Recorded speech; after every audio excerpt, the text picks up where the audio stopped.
جج صاحب کا، جج ارشد ملک صاحب کا ایک ایفیڈیوٹ ہے. وہ ایفیڈیوٹ کی کاپی اس کے ساتھ لگی ہوئی ہے اور یہ ایفیڈیوٹ کی ڈیٹ ہے 11 جولائی 2019 اور ساتھ ساتھ ایک جو پریس ریلیز تھی ارشد ملک صاحب کی اور وہ 7 جولائی کی ہے. وہ دونوں اٹیچڈ ہیں اس لیٹر کے ساتھ اور اس لیٹر میں جو بات کی گئی ہے وہ یہ ہے کہ اس کے ایفیڈیوٹ کے اور پریس ریلیز کے کانٹینٹس کی وجہ سے ارشد ملک صاحب کو ریکمینڈ کیا جا رہا ہے کہ ان کو اکاؤنٹیبلٹی کورٹ نمبر 2 اسلام آباد سے ان کو یہ کہا جائے کہ وہ رپورٹ بیک کریں اپنے پیرنٹ ڈپارٹمنٹ کو جو کہ لاہور ہائی کورٹ ہے.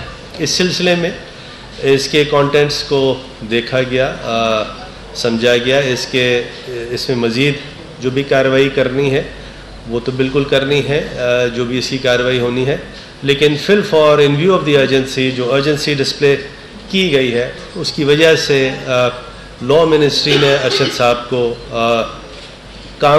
فردر کام کسی قسم کا کرنے سے روک دیا ہے اور ان کو یہ کہا ہے کہ آپ لا ڈویژن کو رپورٹ کریں. تو ایک تو بات یہ ہے فیکچولی آپ کے سامنے یہ رکھنی ہے، لیکن اس میں جو 2-3 باتیں اس کے ایفیڈیوٹ کے پریس ریلیز کے کانٹینٹس دیکھنے کے بعد جو سامنے آئی ہیں وہ اس طرح کی بات آئی ہے کہ وہ ارشد ملک صاحب کہتے ہیں کہ میں نے کسی قسم کا فیئر اور فیور کے بغیر فیصلہ کیا ہے.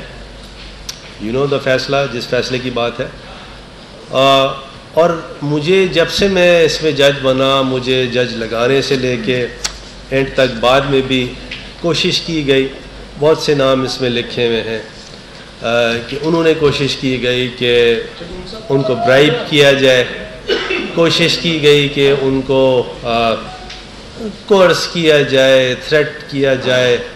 مدینے میں بھی اس کی بھی بات کی گئی ہے.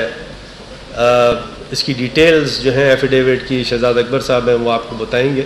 لیکن اس سے یہ تو بات جو سامنے آتی ہے کہ اگر تو یہ ایفیڈیوٹ جو ہے اس کی روح سے چلا جائے تو فیصلہ جو بھی ہوا ہے وہ تو جج صاحب نے میرٹ پہ کیا ہے.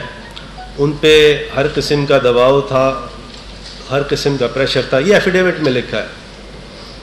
تو کیا نیب کا جو قانون ہے یا پاکستان کا قانون ہے اس کو کوئی بھی شخص کسی فیصلے پر اگر اثر انداز ہونے کی کوشش کرے، اس کو مینیپولیٹ کرنے کی یا کروانے کی کوشش کرے، جب جج کو برائبری دینے کی کوشش کرے، جج کو تھریٹن کرنے کی کوشش کرے، تو اس کی سزا جزا الگ ہے. اور اس میں سیکشن 31A ہے، 31 ہے نیب آرڈیننس کا 99 کا، جو کہ اس طرح کی بات کرتا ہے کہ کوئی بھی شخص obstruct کرتا ہے کورس آف جسٹس کو، انویسٹیگیشن کو، عدالت کو، عدالتی فیصلے کو، تو پھر اس میں 10 سال کی سزا ہو سکتی ہے. تو اب یہ جو کیس بنایا گیا یہ اس حکومت نے تو بنایا نہیں، اس کی انکوائری انویسٹیگیشن اس حکومت نے تو کی نہیں. جو بھی اس میں سزا ہوئی، سزا ایک کیس میں تو بہرحال ان کو بری کیا گیا. تو اگر تو اس قسم کا اتنا پریشر تھا، لاجیکل بات ہے تو دونوں کیس میں سزا ہو جاتی. ایک کیس میں جج نے اپنی دانست میں ایکوٹ کر دیا اور ایک کیس میں جج نے اپنی دانست میں کنویٹ کر دیا. تو دیکھنے کی بات یہ ہے کہ پہلی بات تو یہ ہے کہ جب تک اس شاخسانے کا کوئی فیصلہ ہائی کورٹ اسلام آباد ہائی کورٹ جو کہ وہ اس اپیل کی جو سنوائی کر رہی ہے جس کیس میں، جب تک وہ کوئی فیصلہ نہیں کرتی تو کوئی لا منسٹری ہو، چاہے SAPM کا دفتر ہو، پرائم منسٹر کا آفس ہو یا اور کوئی ہو، تو کوئی اس پہ مزید سزا جزا کی نیب بھی کوئی مزید کارروائی اس لیے نہیں کر سکتی اس کیس کے بارے میں، کیونکہ اس کے اندر کوئی بھی اگر مزید اس ججمنٹ کو مینٹین کرنا ہے یا مینٹین نہیں کرنا، اس کا فیصلہ اسلام آباد ہائی کورٹ نے کرنا ہے. اور اسی طرح کوئی بھی شخص اگر اس کے عوض اس کو سزا ہے، اس کی سزا آٹومیٹکلی ختم نہیں ہوتی، نہ بڑھائی جاتی ہے جا سکتی ہے، نہ ختم ہوتی ہے، تا وقت ہے کہ اسلام آباد ہائی کورٹ جہاں یہ اپیل پینڈنگ ہے اس کا فیصلہ کرے۔ تو یہ ذرا سا امپورٹنٹ ایک بات ہے کہ اس کو ایک لیگل معاملہ بھی ہے، پھر ساتھ میں اور بھی ایشوز ساتھ ہیں، اس کو اس اسپرٹ میں، اس سینس میں دیکھنے کی ضرورت ہے کہ کیا وہ ججمنٹ جو دیا گیا، کیا وہ ججمنٹ کسی پریشر پہ دیا گیا؟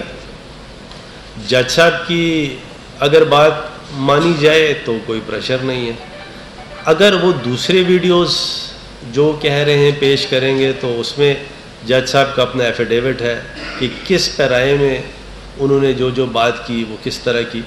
تو ان تمام چیزوں کے ساتھ میری آپ سب سے گزارش ہے کہ جہاں تک کہ لا منسٹری کا تعلق ہے، پرائم منسٹر صاحب کا تعلق ہے، گورنمنٹ کا تعلق ہے، ہم لا کے ساتھ کھڑے ہیں، انصاف کے ساتھ کھڑے ہیں، جسٹس کے ساتھ کھڑے ہیں، نہ کسی کو فیور کرنا ہے نہ کسی کو ڈس فیور کرنا ہے، لیکن کسی کو اس چیز کی اجازت نہیں دی جائے گی کہ عدالتوں کو ٹیمپر کیا جائے، عدالتوں کو پریشرائز کیا جائے، عدالتوں کو کورس کیا جائے۔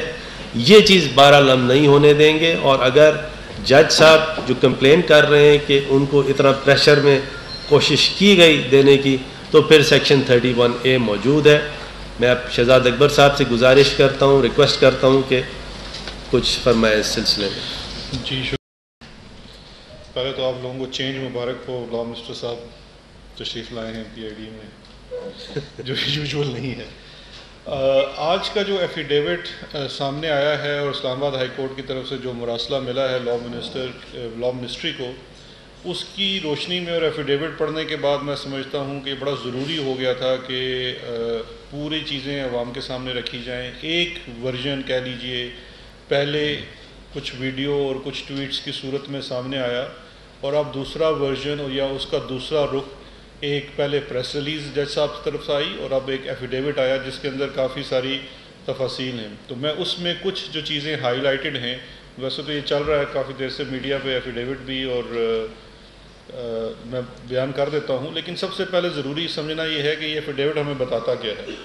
دیکھیے ایفیڈیوٹ تو اگر آپ ایفیڈیوٹ کو پڑھیں تو ایفیڈیوٹ کے اندر جو تحریر ہے وہ تو صرف ایک ہی چیز کی طرف نشانہ ظاہر کرتی ہے اور ایک کی طرف اشارہ کرتی ہے، اور وہ چیز ہے جو پاناما کے ججمنٹ کے اندر ججمنٹ میں بھی لکھا ہوا تھا، اور وہ لفظ تھا مافیا کا۔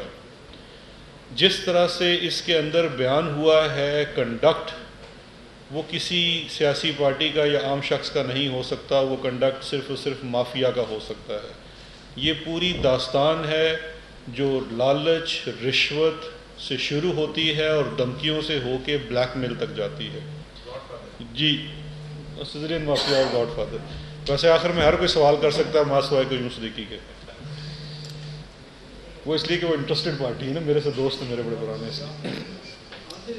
اچھا اس کے بعد میں تھوڑی سی اس میں 2-3 چیزیں ایڈ کر دوں۔ دیکھیے ایک سٹوری جہاں سے شروع ہوتی ہے، سب سے پہلے کریکٹر انٹر ہوتے ہیں، ناصر جنجوعہ صاحب ہیں، ایک ماہر جلانی ہیں۔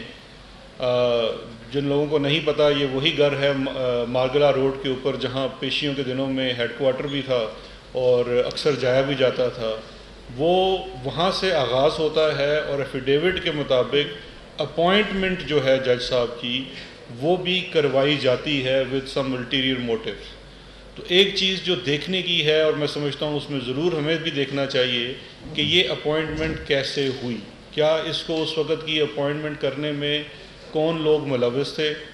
اپوائنٹمنٹ جب اس کورٹ کے لیے ہوتی ہے تو اس میں لا منسٹر بھی ہیں، لا سیکرٹری بھی ہوتے ہیں، پرائم منسٹر کا آفس ہوتا ہے، پریزیڈنٹ کا آفس ہوتا ہے، اور یہ ایک ایفیڈیوٹ دیا گیا ہے، سوون ایفیڈیوٹ ہے، حلفیہ بیان ہے۔ اس کے اندر ایک جج کہہ رہے ہیں کہ مجھے تو یہ بتایا گیا کہ میری اپوائنٹمنٹ بھی کروائی گئی۔ تو اس پوری اسکیم کا اور آغاز جو ہے وہ اپوائنٹمنٹ سے ہوتا ہے، اور اپوائنٹمنٹ کے بعد جو سلسلہ شروع ہوتا ہے وہ جاتا ہے لالچ تک، جہاں پہ انہیں 10 کروڑ روپیہ رشوت کی آفر کی جاتی ہے تھرو ایک اور فگر ہے جو آپ کو ویڈیو میں بھی شاید نظر آئے تھے، ناصر بٹ صاحب۔ ان کی ایسوسیشن اور جو ان کا رابطہ اور اس کے پہلے کی جو ماضی ان کا تھا وہ سارا اس میں پہلے سے ہی کافی حد تک کور ہو چکا ہے۔ گئی اکارڈنگ ٹو دس ایفیڈیوٹ، اور جس میں سے انہیں یہ کہا گیا کہ آپ کو شاید کسی دوسرے ملک میں بھی دیے جا سکتے ہیں اور کرنسی میں جہاں آپ جس کو نامینیٹ کریں، کیونکہ یہ تو آپ کو پتہ ہے منی لانڈرنگ کے ماہر ہیں، ٹیٹیاں شیٹیاں لگوا دیتے ہیں، وہ انہوں نے خود اس کو ہینڈل کر لینا تھا۔ اس کے بعد سب سے امپورٹنٹ چیز یہ ہے جب کیس ان کے پاس کیسے آتا ہے، یہ بھی بڑا ضروری ہے، کانٹیکسٹ پیدا کرنا بڑا ضروری ہے، کیونکہ ہم تو اس کیس کو شروع سے دیکھ رہے ہیں، فالو کر رہے ہیں۔ آپ کو یہ یادداشت کے لیے بتاتا چلوں کہ یہ کیس ٹرانسفر بھی اکیوز پرسن کی پٹیشن کے اوپر ہوا تھا۔ یہ پہلے جج بشیر صاحب کی عدالت میں تینوں کیسز چل رہے تھے، 70 to 80% اس کے اندر گواہیاں ریکارڈ ہو چکی تھی۔ پھر میں سمجھتا ہوں کہ ایک ڈیزائن کے تحت ان جج صاحب پہ عدم اعتماد کا اظہار کیا جاتا ہے، اور چونکہ صرف 2 اس وقت اکاؤنٹنگ بورڈ ججز تھے تو آٹومیٹکلی کیس ارشد ملک کی کورٹ میں چلا جاتا ہے۔ تو وہ بائی ڈیزائن ہے، اور آلریڈی ان کا ایک پورا سا پلان تیار تھا کہ ہم کس طرح سے پہلے اپنی فیوریبل ججمنٹ لے لیں گے، اور جب فیوریبل ججمنٹ نہیں آتی ہے تو اس کے بعد ایفیڈیوٹ کے مطابق فروری 2019 سے ایک نیا سلسلہ شروع ہوتا ہے، دوبارہ سے رابطہ بحال ہوتا ہے۔ 2 مواقع پہ رابطے کیے جاتے ہیں۔ پہلے وہ موقع ہیں جب کیس چل رہا ہے، اس وقت ناصر جنجوعہ، ماہر جلانی اور ناصر بٹ یہ لوگ رابطے میں ہوتے ہیں، اور یہ جا کے لالچ بھی دیتے ہیں، دھمکیاں بھی دیتے ہیں۔ آخر میں سوال لے لیتے ہیں۔ جی یہ جنرل تو پتہ نہیں بنا دیں گے اگلا دور اگر ان کا ہے، تو ابھی فی الحال صرف ناصر جنجوعہ، یہ مڈ جیک والے ہیں۔ اچھا، اس کے بعد آگے سلسلہ شروع ہوتا ہے فروری 2019 سے۔ فروری 2019 سے انہیں باقاعدہ پھر دوبارہ رابطہ کیا جاتا ہے، اور ایک نیا کریکٹر خرم یوسف اس کے اندر شامل ہوتے ہیں۔ خرم یوسف صاحب جب شامل ہوتے ہیں تو وہ ایک تیسرا کریکٹر ہے، اور اس کے بعد انہیں ذکر کیا جاتا ہے ایک اور کریکٹر کا، میاں طارق شاید وہ نام ہے۔ اب میاں طارق صاحب کے وجہ سے یہاں پہ بلیک میل شروع ہوتا ہے ایک ملتان کی ویڈیو کے بارے میں ذکر کر کے، اور اس کے بعد وہ ملتان کی ویڈیو شاید ان کو دکھائی بھی جاتی ہے، اور ایفیڈیوٹ کے مطابق یہی وہ چیز تھی، یہ وہ وجہ بنی جس کے بعد یہ بلیک میل ہونا شروع ہوتے ہیں۔ اور اس بلیک میل کے بعد جب ایفیڈیوٹ آگے جاتا ہے تو میں یہ سمجھتا ہوں یہ جو الزامات ہیں اس ایفیڈیوٹ کے اندر وہ بڑے شدید ہو جاتے ہیں، کیونکہ اس کے بعد ایفیڈیوٹ کلیئرلی نیم کرتا ہے میاں محمد نواز شریف صاحب کو، جو کہ بیل پہ تھے۔ یہ بڑا ضروری ہے سمجھنا، وہ بیل پہ تھے، اور جاتی عمرہ میں ان سے ملاقات ہوتی ہے ان جج کی جنہوں نے ان کو کانوکٹ کیا، اور جو ایفیڈیوٹ میں بتاتے ہیں کہ انہیں ناصر بٹ بلیک میل کر کے لے کے جاتا ہے، اس سے پہلے ان کی وائس ریکارڈنگ کرتا ہے، ایک سکرپٹ دیتا ہے، اس سکرپٹ کے تحت انہیں کہا جاتا ہے کہ یہ آپ پڑھ کے سنائیں، ورنہ آپ کی جو ملتان ویڈیو ہے وہ لیک کر دی جائے گی اور آپ کو منہ دکھانے کے قابل نہیں چھوڑا جائے گا۔ اس کے بعد کہتے ہیں کہ میاں صاحب کو اطمینان نہیں ہوا، آپ ہمارے ساتھ جاتی عمرہ چلیں اور ان کے سامنے پیش ہوں۔ وہ ملاقات بھی بقول جج صاحب کے، ابھی یہ دیکھنا پڑے گا کہ اس ملاقات میں اور کیا کیا باتیں ہوئی، لیکن بقول اس ایفیڈیوٹ کے اس ملاقات میں بھی ان کی کوئی اطمینان نہیں ہوتا، اور باہر نکلنے کے بعد ناصر بٹ انہیں پھر دھمکیاں دیتا ہے، اور اس دھمکیوں میں سے ایک چیز یہ جو ایفیڈیوٹ کا پیرا 2 کا 3 ہے اس میں تو صاف لکھا ہوا ہے کہ جو دھمکیاں تھیں وہ ناصر بٹ نے یہ کہا، The threat was delivered by Nasir Bhatt saying to me in an intimidating tone that he owed Mian Nawaz Sharif a lot, as he had helped him avoid punishment for 4 to 5 murders committed by him by using his immense political influence. اس لیے تم جو کہا جاتا ہے کرو ورنہ ہم تمہیں چھوڑیں گے نہیں۔ اس کے بعد اگلی ایک ڈیٹ امپورٹنٹ ہے، بلکہ یہ تو اپریل میں 6 اپریل 2019 کو ایفیڈیوٹ کے مطابق جاتی عمرہ میں جج ارشد ملک نواز شریف صاحب کو ملتا ہے، اور اس کے بعد 28 مئی 2019 کو عمرہ پہ ملاقات کروائی جاتی ہے، اور ناصر بٹ پھر وہاں موجود ہے، اور وہ ان کو لے کے جاتا ہے جج صاحب کو حسین نواز سے، جو کہ پروکلیمڈ افینڈر ہیں اور سعودی عرب میں بیٹھے ہوئے ہیں اس وقت، اور وہ اس وقت اپنی آفر بڑھا دیتے ہیں، اور وہ 50 کروڑ روپے کی آفر لے جاتے ہیں، ان کی پوری فیملی کو سیٹل کرنے کی بات کرتے ہیں UK میں، یورپ میں، اور یہ کہتے ہیں کہ آپ کو بیسیکلی استعفیٰ دینا ہے، اور باہر سے یہ ایک ویڈیو اپنا بیان جاری کرنا ہے کہ میں جو فیصلہ میں نے کیا وہ کسی زور زبردستی کے تحت کیا اور اب میں اسے اٹھتا ہوں۔ تو یہ وہ سارا بیک گراؤنڈ ہے جو اس ایفیڈیوٹ میں سامنے آیا ہے، اور اس ایفیڈیوٹ کے سامنے آنے کے بعد میں یہ سمجھتا ہوں کہ اب دیکھیے آپ کے سامنے جو چیز آ گئی ہے، اب یہ اس سے تو یہ نظر آتا ہے کہ جو نیب آرڈیننس کا، نیشنل اکاؤنٹیبلٹی آرڈیننس کا، جیسے لا منسٹر صاحب نے فرمایا سیکشن 31A بڑا امپورٹنٹ ہے. ایک تو پی پی سی کی بھی FIR اس کے نیچے ہو سکتی ہے، ہیمپرنگ انویسٹیگیشن اور پروسیکیوشن، کیونکہ نیب کے قانون میں بھی بڑا صاف لکھا ہوا ہے کہ چاہے کورٹ کی پروسیڈنگز ہوں یا کورٹ کے علاوہ کی پروسیڈنگز جو نیب سے جڑی ہوں اس کو اگر ہیمپر کرے، تو اب اگر اس کی انکوائری کی جائے تو یہ ضرور دیکھنا ہوگا کہ یہ پوری اسکیم کے پیچھے کیا تھا، کس طرح سے ایک جج کو پہلے لالچ دی گئی، دھمکیاں دی گئی اور بعد میں بلیک میل کیا گیا. ان تمام ویڈیوز کا بھی پتہ چلنا چاہیے جو ویڈیوز اس میں استعمال ہوئی ہیں، ان ویڈیوز کو بنایا کیسے گیا، اور پھر وہ چیز کی تفتیش ہونی چاہیے کہ ابھی بھی جوڈیشل پروسیس کو اثر انداز ہونے کی کوشش کی جا رہی ہے. مجھے تو بڑا افسوس ہوتا ہے کہ اس پریس کانفرنس کو دیکھ کے کہ اس پریس کانفرنس کے اوپر کچھ مجبور لاچار لوگ ساتھ بیٹھے ہوئے تھے. اب تو بیچارے وہ بھی اس زمین میں آ گئے ہیں کہ کیا 31A ان کے اوپر بھی نافذ ہو سکتی ہے، ان کا کیا کردار تھا، کیا رول تھا، کیونکہ اس میں سے ایک صاحب میرے خیال ہے شاید پرائم منسٹر تھے اس وقت جب ان جج صاحب کا اپوائنٹمنٹ ہوتا ہے. تو اگر یہ اپوائنٹمنٹ تک بات جاتی ہے کہ اپوائنٹمنٹ ایسے کی گئی تو پھر اس میں ان کا کردار بھی آئے گا. تو یہ چیز میں سمجھتا ہوں کہ بالکل ہی ایک تنگ گلی میں پوری سیاست داخل ہو چکی ہے، اور ابھی بھی اس کیس کو سیاست سے ہی ڈیل کرنے کی کوشش کی جا رہی ہے، اور آخر میں نکلنا وہی ہے جو معاملہ پاناما سے شروع ہوا تھا، اور اس کا جواب ایک ہی ہے، منی ٹریل. آپ کی بخشش نہیں ہو سکتی جب تک منی ٹریل نہیں ہے. ٹرائل کے اندر کنوکشن ہو چکی ہے، اس کنوکشن کے اوپر جو بھی آپ نے پورا ایک ڈرامہ رچانے کی کوشش کی ہے اس کو ہٹانے کا فورم صرف اور صرف ایک ہے، اور وہ جوڈیشل فورم ہے، اور کسی فورم سے کچھ نہیں ہو سکتا. تو اس لیے اب وہ چونکہ یہ چیزیں شاید اپینڈ بھی کر دی گئی ہیں ایفیڈیوٹ کو along with the criminal appeal جو کہ پینڈنگ ہے اسلام آباد ہائی کورٹ میں، اس کے سامنے جاتی ہے، وہاں فیصلہ کیا جائے گا. میرا تو ان کو مشورہ یہ ہے ان کے پاس بھی جو مواد ہے یہ اپنی پٹیشن کی صورت میں لے جائیں، لیکن فیصلہ لا محالہ اس میں عدالت عالیہ اسلام آباد ہائی کورٹ ہی کرے گی. عدیل بڑا دنیا نیوز. سر جج صاحب کی اپوائنٹمنٹ سے لے کے اب تک تمام چیزیں مشکوک ہو چکی ہیں. ایک جج صاحب کو اس ڈیزائن کا حصہ بننے کا سزا کتنی ہو سکتی ہے، اور کیا ری ٹرائل کا اس کیس میں کوئی سوال پیدا ہوتا ہے؟ لا منسٹر صاحب نے کوئی سوال. دیکھیے بات اس میں بڑی امپورٹنٹ یہ ہے کہ اپنے ایفیڈیوٹ میں جج صاحب ہیں وہ کہتے ہیں مجھے تو نہیں پتا تھا کہ یہ کس وجہ سے میرا اپوائنٹمنٹ کیا جا رہا ہے. تو میں نہیں سمجھتا کہ جج صاحب پہ اس طرح کا ان ڈاکیومنٹس پر تو الزام نہیں لگایا جا سکتا. کوئی اور چیز آ جائے تو پتہ نہیں. تو یہ پھر جج صاحب پہ اتنا اگر دوسری طرف سے پریشر، لالچ، اس کے باوجود یہ رائزز ٹو دی اوکیزن. کیونکہ دیکھیں کیس کی صحت کیا ہے، کیس کی میرٹ کیا ہے. کیس کی میرٹ یہ ہے کہ لنڈن میں فلیٹس ہیں، اس کی منی ٹریل دے دیں. اس جج کے ریویلیشن سے لنڈن کے فلیٹ ختم نہیں ہو جاتے. اس کیس سے منی ٹریل جو ہے وہ آ نہیں جاتی.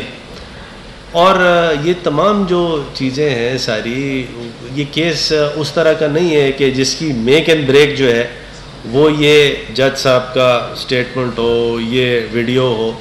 دوسرا اگر کیس ہوتا تو شاید اس پہ اس طرح کی بات ہو سکتی تھی، لیکن کیونکہ یہ کیس سارا کا سارا ڈاکیومنٹری ایویڈنس ہے، ریئل ایویڈنس ہے، کیا ایسٹس ہیں اس کے، کیا جسٹیفیکیشن ہے، کیا ریکنسیلیشن ہے، یہ اتنی سی بات ہے. آج منی ٹریل دے دیں اور آج نکل جائیں، آج چھوٹ جائیں. لیکن اگر منی ٹریل نہیں ہے تو پھر اٹس رائٹنگ آن دا وال. نہیں دو چیزیں تو آپ نے کہا تفتیش کی، آپ نے کہا کہ تفتیش میں آپ ویٹ کریں گے ہائی کورٹ کی ڈائریکشن کوئی اس قسم کا انیشیٹو لے سکتی ہے، کیونکہ یہ تو آپ تو 31A کی بات کر رہے ہیں. مجھے تو اس میں کرمنل چیزیں نظر آ رہی ہیں. جس طرح مریم نواز شریف کا انٹرویو ہے اس میں وہ اس بات کو ایکسیپٹ کر رہی ہے کہ یہ ویڈیو انہوں نے بنوائی ہے، جس طرح آپ ایک مافیا کا ذکر کر رہے ہیں. تو ان کو ڈفرینٹ جو لاز ہیں ان کے حوالے سے بھی کرمنل لاز ہیں یا کوئی اور لاز ہیں اس پہ بھی دیکھا جا سکتا ہے. کسی بھی پرائیویٹ شخص کی اس طرح کی ویڈیو بنائی جا سکتی ہے اور ان کو ایکسیپٹ بھی کیا جائے کہ ہم نے کسی موٹیو کے تحت یہ بنوائی گئی تھی، اور یہ ساری چیزیں ان کو باقی لاز میں کس طرح دیکھیں. سر اس میں لا منسٹر صاحب بہتر رہنمائی فرما سکیں گے. اس میں چونکہ معاملہ 31A اس لیے ریلیونٹ ہے، دو قوانین ہیں، ایک آپ کے پاکستان پینل کوڈ کے ہیں اور دوسرے نیب کے جو اسپیشل لا ہے. اور اسپیشل لا میں کیونکہ یہ معاملہ ڈیل کرتا ہے نیب کے معاملات سے، اور اس لیے اس کے اندر اگر کوئی تفتیش ہوتی ہے اور ہیمپرنگ، کیونکہ اس سے آپ کر کیا رہے ہیں، یہ جتنی کرمنل ایکٹیویٹی ہے اس سے آپ کیا کر رہے ہیں، آپ انویسٹیگیشن، پروسیکیوشن اور جو کنوکشن ہے اس کو ہیمپر کرنے کی کوشش کر رہے ہیں. تو اگر وہ جائے گا تو پھر اس کے لیے جو ریلیونٹ ایجنسی اور فورم ہے وہ اکاؤنٹیبلٹی بیورو کا بنے گا. اس کے علاوہ جو جج صاحب کے اوپر مزید اگر ان کے اوپر کوئی کارروائی ہو سکتی ہے تو اس کا پھر ان کا ریلیونٹ ڈپارٹمنٹ بنے گا یا لا منسٹری ہوگی. دیکھیے میں بہت اچھا سوال ہے آپ کا. I congratulate you on your question. اور جواب میرا سمپلی شہزاد نے بھی اچھا جواب دیا ہے. ایسے ان ایڈیشن آپ کا ایک سوال تھا کہ کیا ہم اسلام آباد ہائی کورٹ کے ورڈکٹ کا انتظار کریں گے یا کوئی اس پہ انکوائری انویسٹیگیشن ہو سکتی ہے. دیکھیے یہ معاملہ جو 31A کا ہے یہ اب انڈیپینڈنٹ ہے. یہ ان کی منی ٹریل سے انڈیپینڈنٹ ہے، یہ اس کی میرٹ سے انڈیپینڈنٹ ہے. یہ اب کیس یہ ہے کہ کیا 31A کی روح سے کیا انفلوئنس کیا گیا، اٹیمپٹ کی گئی، obstruction in the course of justice کیا گیا یا نہیں کیا گیا. لیکن اس کی انکوائری انویسٹیگیشن نیب کرے گی. نیب جو ہے وہ انڈیپینڈنٹ ادارہ ہے. یہ اس کی جو اتھارٹی ہے 31B میں لکھی ہوئی ہے. نیب کے چیئرمین صاحب ہیں، ڈپٹی چیئرمین صاحب ہیں اور پروسیکیوٹر جنرل نیب ہے. تو ان تینوں نے، ان کی ایک کمیٹی ہوتی ہے 31B کے روح سے، ان تینوں نے پھر اب یہ فیصلہ کرنا ہے کہ کیا نیب اس کو انویسٹیگیٹ انڈیپینڈنٹلی کرے گی، کیا اس پہ 31A کا الگ ریفرنس فائل ہوگا. تو یہ تمام کی تمام جو ہے یہ ثوابدیدی اختیار، یہ ڈسکریشن نیب کے پاس ہے. ذوالفقار نانی یار بھائی شہزاد صاحب مجھے یہ بتا دیں کہ دو پورشن ہیں. ایک تو جو مریم نواز صاحبہ نے جج صاحب کی ویڈیو پیش کی، دوسری وہ ویڈیو جس سے جج صاحب کو بلیک میل کیا گیا. اگر عام طور پہ دیکھیں تو سائبر ایکٹ کے تحت یہ کارروائیاں ہمیں نظر آتی ہیں کہ کوئی شخص ویڈیو یا تصاویر دکھا کے کسی کو بلیک میل کرتا ہے. تو کیا حکومت یہ آپشن بھی استعمال کر سکتی ہے کہ سائبر ایکٹ کے تحت کارروائی شروع کرے، اور کیا وہ ویڈیو بھی حاصل کرنے کی کوشش کی جائے گی جس کے ذریعے ان کو بلیک میل کیا گیا ہے؟ دیکھیے اس میں جتنے کریکٹرز جن کا میں نے نام لیا ہے یہ سارے اس میں بڑے امپورٹنٹ بن چکے ہیں، بیکاز وہ اس چیز کی طرف نشاندہی کریں گے کہ کس نے بلیک میل کیا، اس میں معاونت کس نے فراہم کی اور آبجیکٹو کیا تھا. اور آپ کا یہ سائبر ایکٹ والا بھی جو بڑا ویلڈ پوائنٹ ہے اور اس کے اوپر آلریڈی ہماری کنسلٹیشن ہو رہی ہے، بیکاز سوشل میڈیا کا دور ہے. تو میرا خیال ہے کل سے ٹویٹر کے اوپر مجھے ٹیگ کر کے لوگ کہہ رہے ہیں کہ سائبر میڈیا اب سائبر لاز کے تحت کیوں نہیں. تو یہ وہ تمام چیزیں ہیں جن کو ریویو کیا جائے گا، لیکن چونکہ وہ ایک انڈیپینڈنٹ فورم بھی اویلیبل ہے جو کہ نیب کا ہے، نیب کی حد تک. اور جو ویڈیو بنانے والا معاملہ ہے اس میں ایک چیز جو ہوگی وہ یہ ہوگا کہ اس کے اندر ہمیں یہ بھی دیکھنا پڑے گا کہ کمپلیننٹ کون ہے، کیونکہ اس میں جج صاحب بھی کمپلیننٹ بن سکتے ہیں کیونکہ ان کی ویڈیو اگر بنا کے اور وہ کی گئی ہے. اور اس کے علاوہ اگر اس ویڈیو کے اندر کوئی اور لوگ ہیں وہ بھی ہو سکتے ہیں، تو وہ پھر FIA کی ڈومین میں آئے گا. لیکن اس کے اوپر بھی کنسلٹیشن ہو رہی ہے، وی جسٹ ویٹنگ کہ باقی اس کے اوپر کیا فردر پروسیڈنگز ہوتی ہیں. قیوم صدیقی صاحب جی السلام علیکم فروخت صاحب، کیسے ہیں آپ؟ اور شہزاد صاحب کیسے ہیں؟ اللہ کا کرم. اچھا، آپ نے بالکل ٹھیک کہا کہ نیب کا جو قانون ہے سیکشن 31 وہ ایسے شخص کو جو ایکیوز ہو اس کو اس کے حوالے سے پریشرائز کرنے یا دوسری چیزوں کے حوالے سے نیب جو ہے وہ کرتی ہے. اسی معاملے سے جڑا ہوا حدیبیہ پیپرز کا کیس ہے جس میں سپریم کورٹ آف پاکستان نے یہ قرار دیا ہے کہ ایکیوز نواز شریف کو ملک سے بھگانے میں اس وقت کے جو مختلف چیئرمین نیبس تھے اور دوسرے لوگ تھے، اور یہ بھی آپ کے پروسیکیوٹر کا ریکارڈ کے اوپر ہے کہ اس وقت جنرل پرویز مشرف کے حوالے سے معاونت سے حکومت سے بھجوایا، اس کے خلاف بھی کیا کارروائی ہوگی. دوسری بات، ہم دیکھتے ہیں کہ ویڈیو لیکس 5-6 دن پہلے آئی، اس کے بعد جو اسلام آباد ہائی کورٹ کے چیف جسٹس ہیں ان کی ملاقات ہوتی ہے، پھر اس کے بعد چیف جسٹس پاکستان سے عامر فاروق صاحب کی ملاقات ہوتی ہے جو 2 گھنٹے رہتی ہے، پھر اس کے بعد یہ ہوتا ہے. یعنی ویڈیو لیکس آنے کے 6 دن کے بعد یہ تغیر ہوگی یار سوال. ایک ایفیڈیوٹ، میرا صرف لیگل کوشچن آئے گا آپ سے، ایک ایفیڈیوٹ سامنے آتا ہے جس کو حکومت پہلے کہتی ہے کہ ہم اس معاملے میں نہیں پڑھتے، اور پھر اس ایفیڈیوٹ کے بنیاد کے اوپر پریس کانفرنس کر کے اس کی اونرشپ لی جاتی ہے. سوال میرا یہ ہے کہ ایویڈنس لا کا جو ایکٹ ہے، کون سی اونرشپ؟ ایویڈنس ایکٹ کے اندر ریس جونے کا جو پرنسپل ہے کہ ایک عمل جس کے 6 دن کے بعد ایک ایفیڈیوٹ آیا ہے اس کے اوپر قانون کیا کہتا ہے؟ ویسے میں قیوم صاحب کا ہمیشہ سے بڑا معترف رہا ہوں، اور ایک آدھ دفعہ تو بعض ہمارے جو جرنلسٹ ساتھی تھے وہ بڑا برا بھی مان گئے، لیکن چلے قیوم میں نہ آپ کی جتنا انٹیلیجنٹ ہوں، نہ مجھے آپ کا سوال سمجھ میں آیا ہے، کیونکہ میرے خیال میں پوری ایک لمبی اسکرپٹ ہے، یا script is the wrong word, لمبا نیریشن ہے.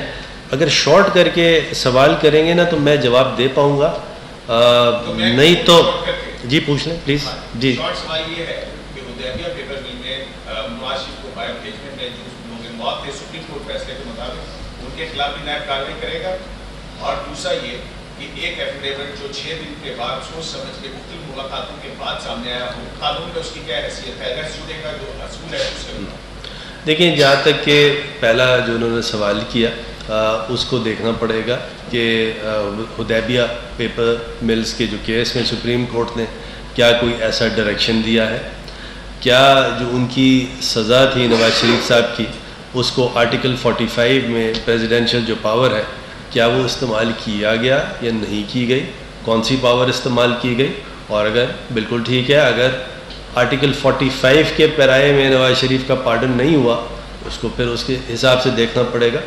جو دوسرا آپ نے جو سوال کیا ہے کہ کیونکہ یہ ایفیڈیوٹ ڈیلیڈ ہے اور بیچ میں چیف جسٹس صاحبان کا کنسلٹیشن ہے، تو دیکھیں کبھی کبھار جو لیچس کا اس میں ڈاکٹرن ہے، کبھی کبھار ایک دن کی ڈیلے جو ہے وہ فیٹل ہوتی ہے، اور کبھی 24 سال کی بھی ڈیلے فیٹل نہیں ہوتی. یہ اسی طرح ہے کہ جیسے کوئی 9-10 سال کے بعد نواز شریف صاحب کی ایک اپیل تھی جس کو انٹرٹین کیا سپریم کورٹ نے اور اس میں ایک فیصلہ بھی صادر کیا، تو یہ کوئی ہارڈ اینڈ فاسٹ اس کا رول نہیں ہے، اور from a jurisprudential point of view ایک کیس ٹو کیس دیکھا جاتا ہے. ایک اس میں ایڈیشن میں میں آپ کا سوال نہیں ہے اینی پرسن، تو کوئی تیسرا چوتھا پانچواں شخص بھی ہو سکتا ہے، صرف اکیوز نہیں. جی اچھا فروغ صاحب تو یہ بتائیے گا کہ کیونکہ کائناتی کی طرح سے سمجھی جاتی ہے تو جج صاحب کے حوالے سے آپ کی وزارت ہے وہ آپ نے تو یہ اپنے طور پر چیک کروایا ریکارڈ سے کہ کیا کوئی انفلوئنس یوز ہوا ہے یا کہاں سے تحقیقات ہوئی، یہ ان کی اپوائنٹمنٹ کیسے ہوئی؟ دوسرا یہ بتائیے کہ آپ نے بھی پہلے سوال کے جواب میں کہا تھا کہ جج صاحب کو پتہ نہیں تھا تو انہیں اپوائنٹمنٹ کس وجہ سے ان کو کرنا چاہیے.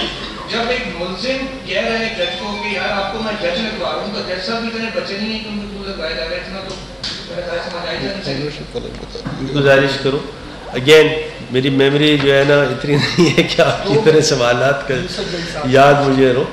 جج صاحب نے اپنے ایفیڈیوٹ میں نے آپ سے یہ فرمایا، گزارش کی کہ جج صاحب نے اپنے ایفیڈیوٹ میں یہ کہا کہ جب ان کا اپوائنٹمنٹ ہو گیا تو ان کو کسی نے ٹونٹ کیا کہ اے ویکھو اسی تے لوایا تینوں، ہم نے لگوایا آپ کو، تو انہوں نے پھر یہ کہا کہ اچھا مجھے تو نہیں، کیوں لگوایا ابھی. تو یہ اس کا جواب ہے جو آپ کی سیکنڈ والا کویشچن ہے. پہلا والا آپ نے ہاں جی اچھا پہلا والا جو آپ کا سوال ہے یہ آپ کو پتہ ہے مجھے کب ملی؟ یہ مجھے ملی ابھی آپ سے ملنے سے ابھی آنے سے پہلے. I am thankful to all of you کہ آپ نے ہمیں انٹرٹین کیا.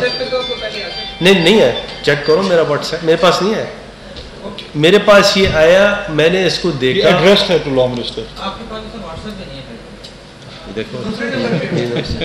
تو یہ لا سیکرٹری صاحب کو رجسٹرار ہے اسلام آباد ہائی کورٹ کے، انہوں نے ایڈریس کیا، اور جیسے ہی میرے پاس آیا پہلی چیز میں نے یہ کی لیٹر بنا کے، ہمارے سیکرٹری صاحب نے لیٹر بنایا، مجھ سے ڈسکس کیا اور ان جج صاحب کو کام سے روک دیا.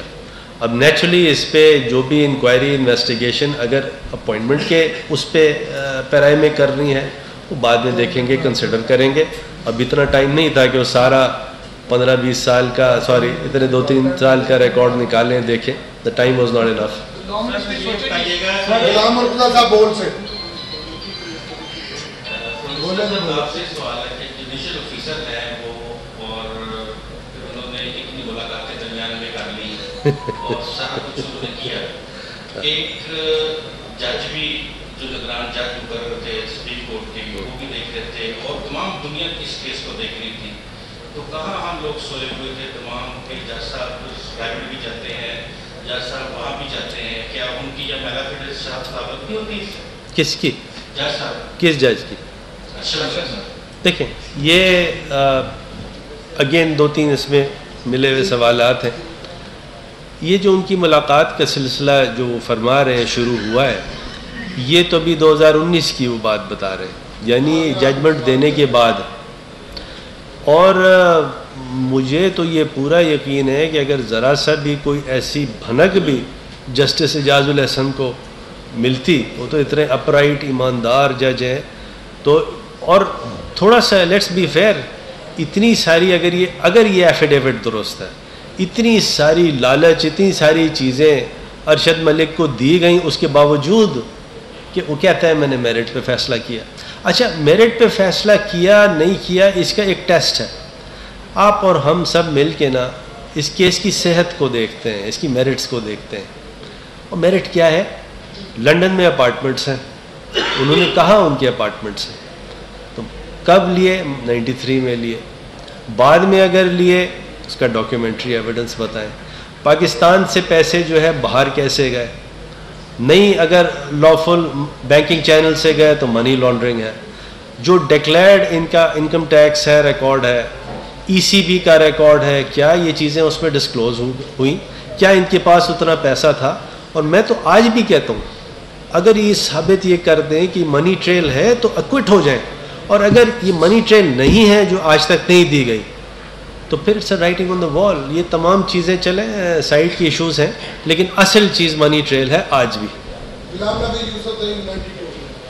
سر میرا کوشچن یہ ہے کہ حال ہی میں سپریم جوڈیشل کونسل نے ایک جج کو، اسلام آباد ہائی کورٹ کے جج کو فارغ کیا، اور اس جج نے ایک سیمینار میں یا ایک کانفرنس میں یہ کہا تھا کہ ایکسیس کیا گیا ہے.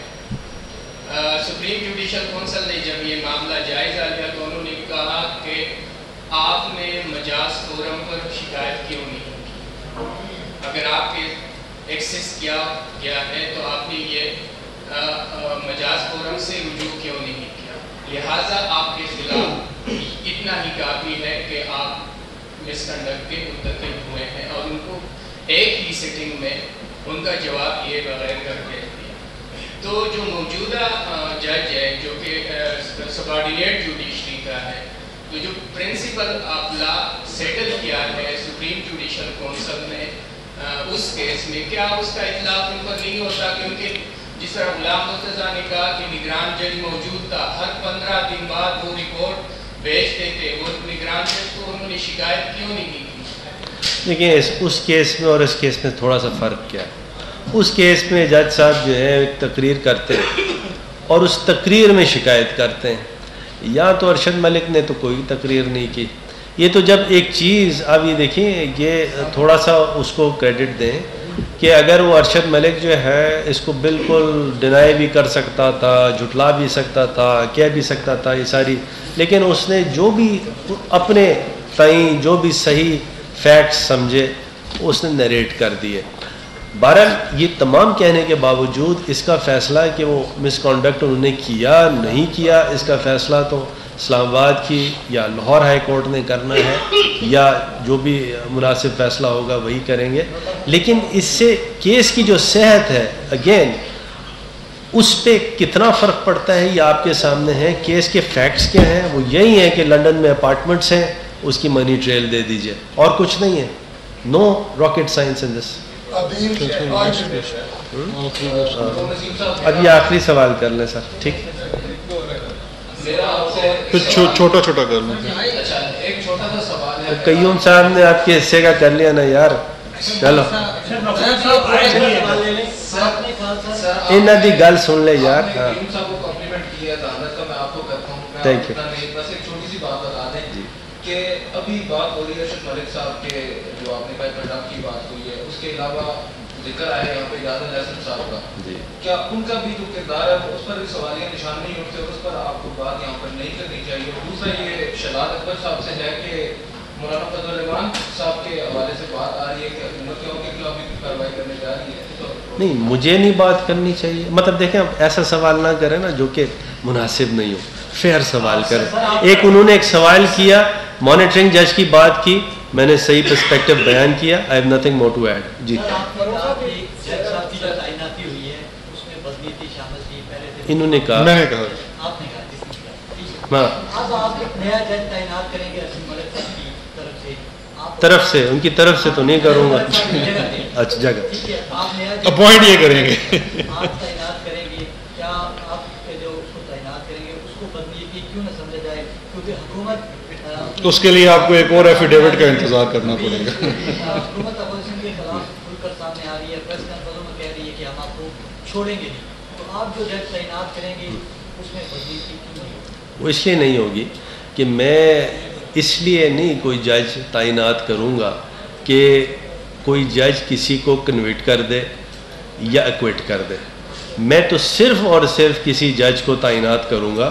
فرسٹلی ایک تو ریکمنڈیشن ہوگی چیف جسٹس اسلام آباد ہائی کورٹ کی یا جہاں سے بھی وہ ڈیپوٹیشن سے آئیں گے وہاں کے چیف جسٹس کی، اور سیکنڈلی صرف اور صرف ون پوائنٹ ایجنڈا ہے کہ ٹرانسپیرنٹ اور فیئر ایپلیکیشن آف جسٹس ہو، انصاف ہو. اگر کسی نے کچھ کیا ہے کنوکٹ ہو، نہیں کیا تو باعزت بری ہو.